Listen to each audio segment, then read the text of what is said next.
நான் 3ஆவது தான் படிச்சேன். 3ஆவது படிச்சு மாச சம்பளம் 30 ரூபாய்க்கு வேலை பார்த்தேன். அந்த 30 ரூபாயை வச்சு ஒரு சின்ன தொழிலும் ஆரம்பிச்சேன். அந்த தொழிலும் எனக்கு நஷ்டம்.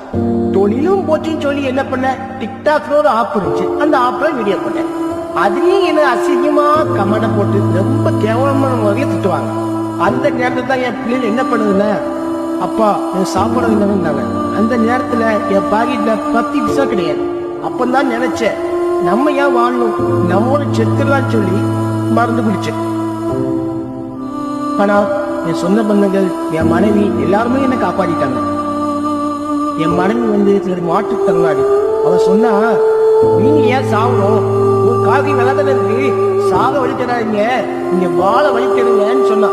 அதுல எனக்கு ரொம்ப சந்தோஷம். அப்பதான் நினைச்சேன், நம்ம வாழணும், வாழலாம், நாளைக்கு தான் என்ன திட்டவனா எல்லாருமே இன்னைக்கு அழுக்க இருக்காரு. வீடியோ போட்டு